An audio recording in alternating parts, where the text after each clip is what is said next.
કેમ છે વિદ્યાર્થી મિત્રો? ધોરણ 10 એસએસસી બોર્ડમાં ઉપયોગી નકશા. તો આપણે પ્રકરણ 13 ની અંદર ટોટલ 3 નકશા થશે. 2 નકશા આપણે અગાઉ ચલાવી દીધા છે. આજે છેલ્લો નકશો. હવે વિદ્યાર્થી મિત્રો, પ્રકરણ 13 ની અંદર આપણે જે નકશા ચલાવી એની પહેલા ફરીથી એક વખત મારી ઇન્સ્ટાગ્રામ આઈડી એની અંદર ફોલો કરજો. અપડેટ મળશે. યુટ્યુબ ચેનલ છે, આ નંબર ઉપર તમે વોટ્સએપ પણ કરી શકો છો. હવે વિદ્યાર્થી મિત્રો, જો તમારે પીટી બેચમાં જોડાવવું હોય તો બાપુનગર એરિયાની અંદર ચાલે છે. એમાં 4 સાહેબોનું અમારું ગ્રુપ છે. દરેક સાહેબોનો અનુભવ એટલે કે 20 વર્ષથી ઉપર છે. એ જ રીતે નિકોલ, નવા નિકોલ, નરોડાની અંદર પણ પીટી બેન્ચો ચાલે છે. જો એ નજીક પડતું હોય તો ત્યાં પણ તમે જોડાઈ શકો છો. સરદાર ચોક, કૃષ્ણનગર, અમદાવાદની અંદર પણ મારું પોતાનું ક્લાસીસ ચાલે છે. તે પણ બધા જ સાહેબોના અનુભવ 20 વર્ષથી ઉપર છે. તમને જ્યાં અનુકૂળ લાગે ત્યાં જોડાઈ શકો, પણ ત્યાં જોડાયા પછી તમારે પરિણામની 100% ગેરંટી આપવામાં આવશે. આ પણ હું તમને કહી શકું છું. હવે આપણે પ્રકરણ 13 ની અંદર જે વિડીયો ચલાવીએ છીએ, છેલ્લો નકશો રહેશે ખનિજ આધારિત ઉદ્યોગો. તો એની અંદર વિદ્યાર્થી મિત્રો અહીંયા ખાસ ધ્યાન આપજો. લોખંડ પોલાદ ઉદ્યોગ ઝારખંડ, છત્તીસગઢ, ઓડિશા, ગુજરાતની અંદર આવશે. એલ્યુમિનિયમ કેરળ અને છત્તીસગઢની અંદર આવશે. તાંબા ઉદ્યોગ માત્ર એક જ જગ્યાએ ઝારખંડમાં ઘાટશિલા ચાલે છે. રસાયણ ખાતર ઉદ્યોગ એટલે કે રાસાયણિક ખાતર ઉદ્યોગ જે ખેતરમાં કૃષિ ઉત્પાદનમાં વપરાય તે ગુજરાત, ઝારખંડ, તમિલનાડુ છે. અહીંયા રસાયણ ઉદ્યોગ, રસાયણ એટલે કે કેમિકલ્સ, કેમિસ્ટ્રી, તો તે ગુજરાતની અંદર જાણીતું આપણું કેન્દ્ર અમદાવાદ છે, વડોદરા છે. તમારે જે દર્શાવવું હોય દર્શાવીશું આપણે. સિમેન્ટ ઉદ્યોગ ગુજરાત, રાજસ્થાન અને તમિલનાડુ છે. તો વિદ્યાર્થી મિત્રો, વિડીયો વધારે લાંબો ન થાય તેના માટે આપણે ઝડપી એની માહિતી ચલાવીશું.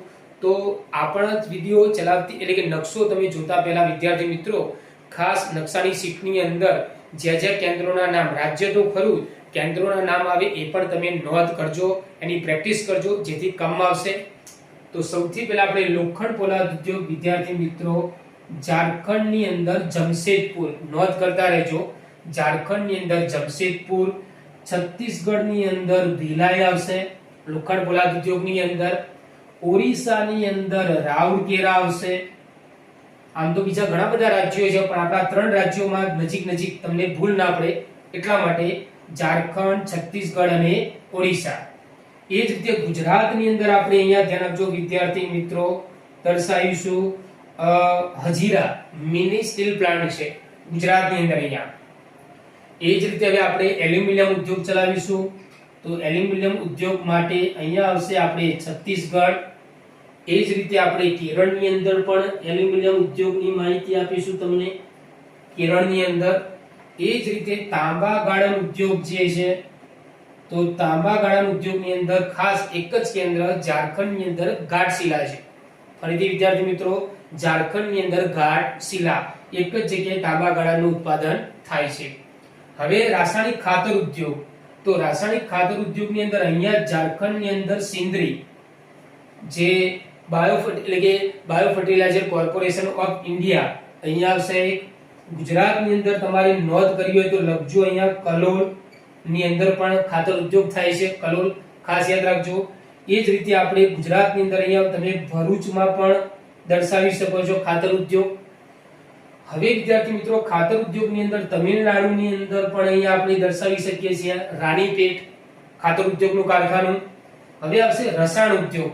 તો વિદ્યાર્થી મિત્રો, રસાયણ ઉદ્યોગમાં ખાસ યાદ રાખો અમદાવાદ જે કેમિકલ, જે અમદાવાદમાં ચાંગોદર એરિયા કહેવાય છે, તો ત્યાં આગળ મોટાભાગની જે એટલે કે સરખેજથી આગળ જતા બધી જ દવાઓની કંપનીઓ મોટાભાગે ત્યાં છે.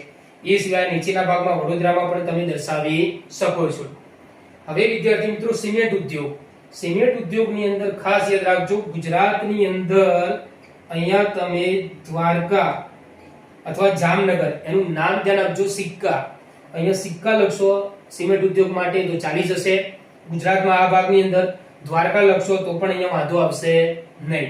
એ જ રીતે સિમેન્ટ ઉદ્યોગની અંદર રાજસ્થાનમાં તમે ગમે ત્યાં આટલા ભાગમાં દર્શાવી શકો સિમેન્ટ ઉદ્યોગ. તમિલનાડુની અંદર પણ તમે ચેન્નઈ જે છે ખાસ કરીને, તો જો કે જગ્યાનો અભાવ એટલે ચેન્નઈ થોડું અહીંયા આવશે, તો અહીં ખાંચાની અંદર તો ત્યાં આગળ પણ સિમેન્ટ ઉદ્યોગ તમે દર્શાવી શકો. ખાસ કરી IPL ની અંદર ચેન્નઈની ટીમ જે છે એનો માલિક જે છે એ મોટાભાગે સિમેન્ટ ઉદ્યોગ માટે જાણીતો છે.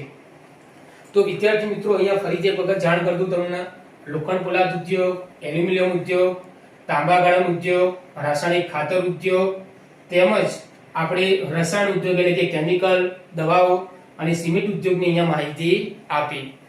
અહીંયા વિદ્યાર્થી મિત્રો આપણા બધા જ નકશા પૂરા થાય છે, પણ ખાસ સૂચના આપું છું તમને, પ્રકરણ 8, પ્રકરણ 9, પ્રકરણ 10, પ્રકરણ 13 આ વખત 2025 બોર્ડની પરીક્ષામાં 10મામાં આ 4 ચેપ્ટરના નકશા ખાસ તૈયાર કરવા.